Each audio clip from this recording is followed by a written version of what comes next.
स्मरण दिवस के अवसर पर हम आज यहाँ उनके डॉक्टर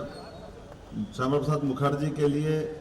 उनके अपने जीवन में दिए गए योगदान को स्मरण करते हुए हमारे यशस्वी अध्यक्ष श्रीमान विष्णुदत्त शर्मा जी ने विस्तार से बातें कही है। हमारे यहाँ इस अवसर पर मौजूद हमारे वरिष्ठ नेता सुरेश पचौरी जी, हमारे बीच मौजूद हमारे महामंत्री माननीय भगवान दास सबनानी जी, संगठन महामंत्री माननीय हितानंद जी, हमारे पूर्व मंत्री रामनिवास रावत जी, इस अवसर पर महापौर श्रीमती मालती राय जी, सभापति किशन सूर्यवंशी जी, जिलाध्यक्ष रविंद्र यति जी, जिनके नेतृत्व में हमारी जिला इकाई ने ये कार्यक्रम आयोजित किया है। ये हमारे सबके लिए स्मरण करने की बात भी है। डॉक्टर भीमराव अंबेडकर जी ने संविधान सभा की अध्यक्षता करते हुए जब संविधान की रचना की है और उन्होंने इस बात पर गंभीर आपत्ति की थी कि 370 का जोड़ा जाना ये भविष्य की दृष्टि से विसंगति होगी और वो उनकी खुद की भी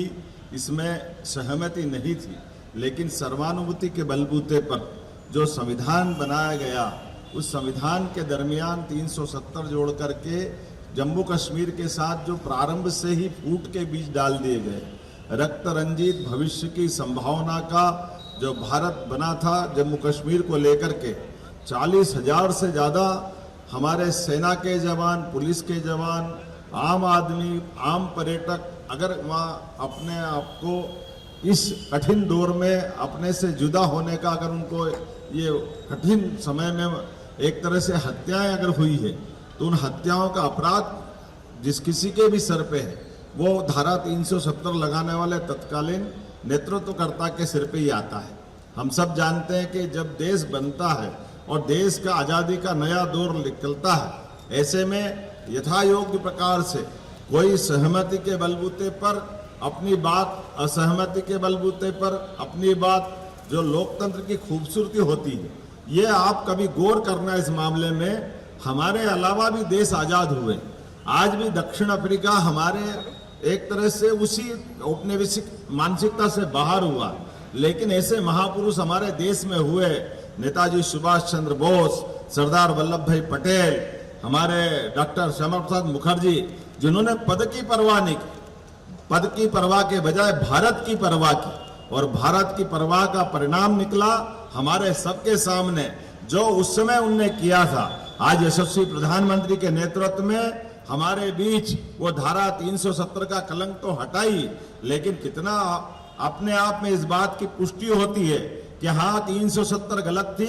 गलत थी, गलत थी। उसका परिणाम पहलगांव आता है और पहलगांव के ये जो पुराने रिकॉर्ड में जाते हैं तो ये सारी फूट परस्ती के, आतंकवादी घटना के अगर कोई कारण में ढूंढेगा तो कारण वही जाके टिकता जहाँ धारा 370 के आधार पर, विभाजनकारी मानसिकताओं के आधार पर यह संविधान के अंदर गलती की गई थी। मुझे इस बात का संतोष है, आज यशस्वी प्रधानमंत्री श्रीमान नरेंद्र मोदी जी ने न केवल वो धारा 370 के कलंक की मुक्ति दिलाई, बल्कि पूरे देश के क्या हिंदू क्या मुस्लिम सारे धर्मावलंबियों के साथ एकजुट होकर के सिंदूर की घटना में जो बदला लेकर के पूरे भारत की एकता दिखाई, हम उनका अभिनंदन करते हैं, उनका वंदन करते हैं। और डॉक्टर मुखर्जी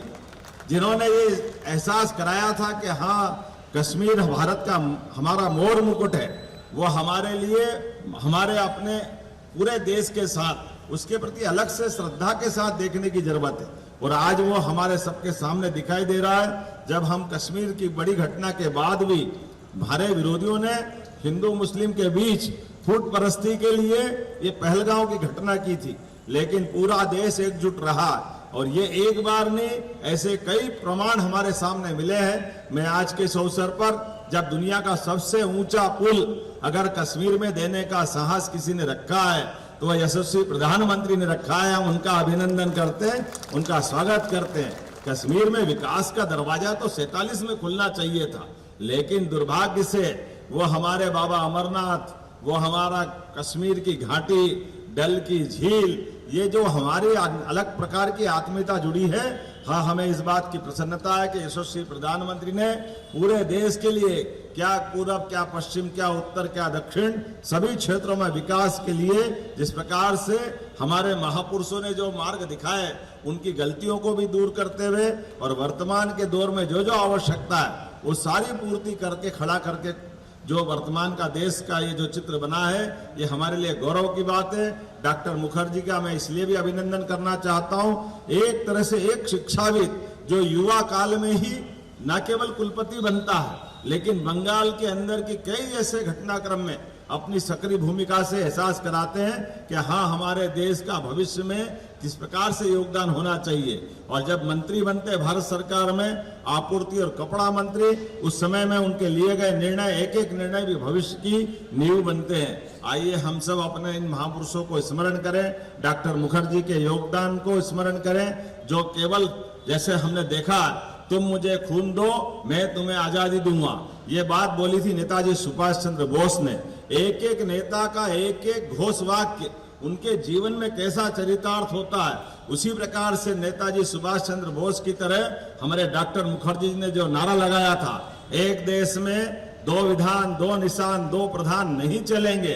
और उसके कष्ट भी हमने देखे। और केवल बोला नहीं, बोलने के साथ अपने जीवन का बलिदान देने वाला भी जो क्रम हमारे माननीय मुखर्जी जी ने चालू किया, अपोजिशन के लीडर और अपने आप में खास करके नेता जो ऑलरेडी भारत सरकार के मंत्री हैं, लेकिन सिद्धांतों के लिए अपने मंत्रिमंडल, भारत सरकार के मंत्रिमंडल से इस्तीफा दे के आगे बढ़ते हैं। और न केवल इस्तीफा दे के आगे बढ़ते हैं, बल्कि पूरे देश को आंदोलित करते हुए अपने आप का बलिदान दे देते हैं। ऐसे ही हुतात्माओं से हमारा देश सदैव गौरवान्वित होता आया है। हम सब मिलकर के डॉक्टर मुखर्जी के जीवन भर के ये जो निचोड़ है, उनके अपने बताए मार्गों को धारण करेंगे। भारतीय जनता पार्टी के जिला अध्यक्ष और पूरे प्रदेश इकाई सहित पूरा देश और दुनिया विश्व की सबसे बड़ी पार्टी के प्रारंभिक अध्यक्ष को स्मरण करते हुए उनके उस योगदान को जीवन भर नहीं भूलेंगे। आइए मेरे साथ सब बोलिए, हमारे बीच एक बार अपने देश की जय जयकार करें, बोलिए भारत माता की, भारत माता की, भारत माता की। बहुत बहुत धन्यवाद।